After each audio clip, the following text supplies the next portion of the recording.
Hello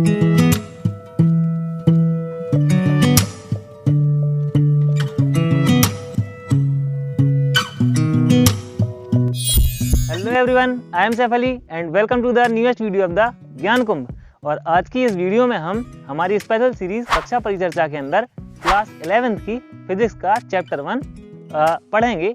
और chapter 1 के ऊपर पहले मैं वीडियो बना चुका हूं और उसको समझा चुका हूं, लेकिन आज के इस वीडियो में हम चैप्टर 1 का सेकंड सेगमेंट स्टार्ट करने जा रहे हैं, जिसके अंदर भौतिक राशियां और उनके जो है गुण क्या क्या होते हैं उनके बारे में पढ़ेंगे। तो चलिए बिना किसी देरी के शुरू करते हैं आज की class. Till then keep watching the video.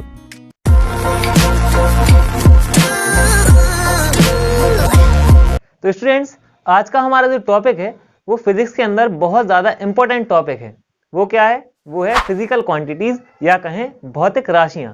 तो ये जो फिजिकल क्वांटिटीज होती हैं, इन्हीं के ऊपर पूरी फिजिक्स डिपेंड होती है, इसीलिए आज हम उन्हीं को समझेंगे। तो सबसे पहले हम इनकी डेफिनेशन देख लेते हैं। इनकी डेफिनेशन होती है, all the quantities which can be measured precisely are called physical quantities. यानी कि ऐसी राशियां जिनको यथार्थतापूर्वक नाप सकते हैं, उनको हम क्या कहते हैं?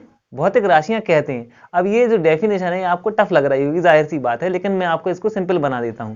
कैसे?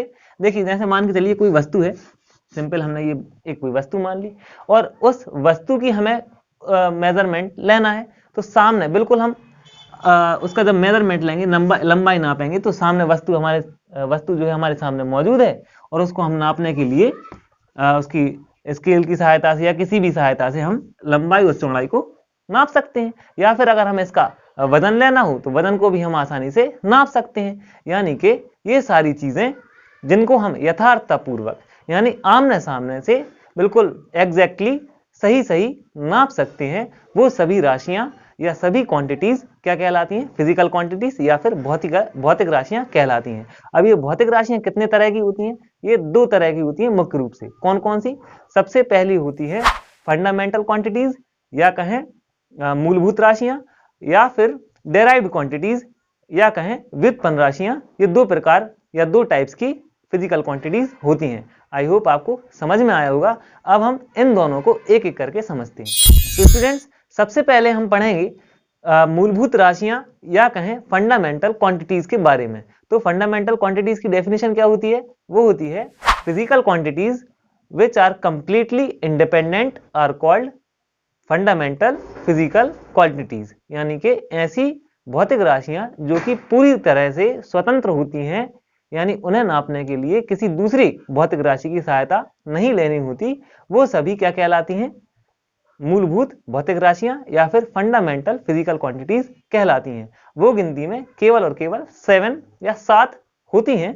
अब वो कौन कौन सी है मैंने बोर्ड पर लिख रखी हैं, आप देखते चलिए।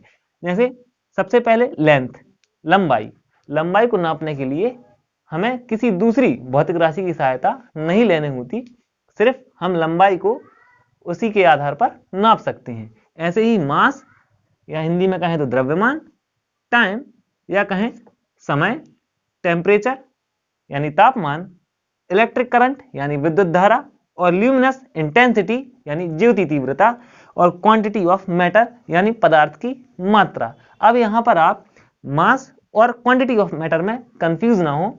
आप ऐसे समझ लीजिए कि मास में हम पदार्थ की मात्रा नापते हैं, लेकिन वो किसी एक वस्तु की मतलब एक वस्तु में उपस्थित पदार्थ की मात्रा होती है। लेकिन यहाँ पर क्वांटिटी ऑफ मैटर का मतलब है जैसे अपन गिनते हैं किसी चीज को, काउंट करते हैं, 1 है 2 है, इस तरीके से हम क्वांटिटी ऑफ मैटर यानी पदार्थ की मात्रा को नापते हैं। आई होप आपको समझ में आई होंगी कि फंडामेंटल फिजिकल क्वांटिटीज क्या होती हैं। अब हम जानेंगे डेराइव्ड क्वांटिटीज या कहें व्युत्पन्न राशियों के बारे में। व्युत्पन्न राशियां या कहें डेराइव्ड क्वांटिटीज क्या होती हैं, तो इनकी डेफिनेशन सुन लीजिए, आपको समझ में आ जाएगा। तो physical quantities which can be derived from the fundamental quantities are called derived physical quantities. यानी ऐसी भौतिक राशियां जिनको मूलभूत राशियों से व्युत्पन्न किया जाता है, यानी उत्पन्न किया जाता है या बनाया जाता है, उनको अपन क्या कहते हैं? व्युत्पन्न राशियां या फिर derived physical quantities. I hope आपको समझ में आया होगा, लेकिन अगर नहीं आया है तो अब अपन एग्जाम्पल देख ही रहे हैं। देखिए क्या क्या है। सबसे पहले जैसे चाल। अब चाल एक ऐसी भौतिक राशि है जिसको नापने के लिए हमें दो फंडामेंटल क्वांटिटीज की जरूरत पड़ती है। कौन कौन सी? दूरी और समय। इंग्लिश में हम कहें तो स्पीड। स्पीड इक्वल्स टू क्या हो जाएगा? Distance upon time. अब आप बताइए कि दूरी हम किस चीज में नापते हैं? दूरी को हम लंबाई ही कहते हैं, यानी लंबाई में ही नापते हैं, मीटर किलोमीटर इस तरह से।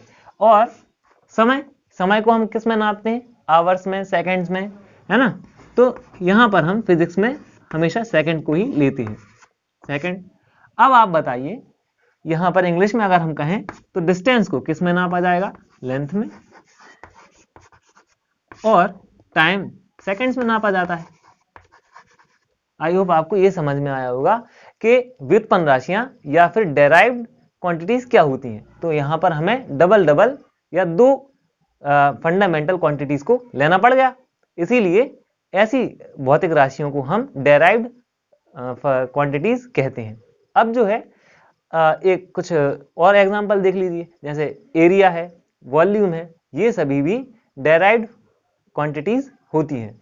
अब हम इन्हीं के यानी फिजिकल क्वांटिटीज के मात्रक यानी मात्रक क्या होते हैं और कौन सी फिजिकल क्वांटिटीज या फंडामेंटल क्वांटिटीज के कौन कौन सी मात्रक होते हैं, ये हम जानेंगे। एक तो हमने देख ही लिया, जैसे समय का सेकंड होता है, इस तरीके से और कौन कौन से मात्रक होते हैं ये सब देखेंगे।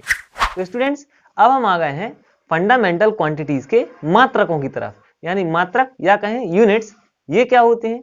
तो जिसमें हम फंडामेंटल क्वांटिटीज को नापते हैं, और अकेले हम नहीं, पूरी दुनिया इन फंडामेंटल क्वांटिटीज को जिन चीजों में नापती है उसी को हम मात्रक कहते हैं। अब कौन सी फिजिकल क्वांटिटीज के कौन कौन से मात्रक होते हैं वो यहाँ पे हमने लिख के रखे हैं। जैसे लंबाई या कहें लेंथ को नापा जाता है मीटर में और इसको शो किया जाता है स्मॉल m से। इसी तरह से द्रव्यमान या कहें मास, इसको किलोग्राम में नापा जाता है और इसको शो किया जाता है केजी में। इसी तरह से समय या कहें टाइम को सेकंड में नापा जाता है और स्मॉल s से इसको शो किया जाता है। इसी तरह से ताप या टेम्परेचर, इसको नापा जाता है केल्विन में और कैपिटल K से इसको शो किया जाता है। इसी तरह से विद्युत धारा या कहें इलेक्ट्रिक करंट को नापा जाता है एम्पियर में और इसको कैपिटल A से शो किया जाता है। इसी तरह से ज्योति तीव्रता या कहें ल्यूमिनस इंटेंसिटी, इसको कैंडेला में नापा जाता है और CD से इसको शो किया जाता है। इसी तरह से पदार्थ की मात्रा या कहें क्वांटिटी ऑफ मैटर, मोल में इसको नापा जाता है और शो किया जाता है MOL, मोल में।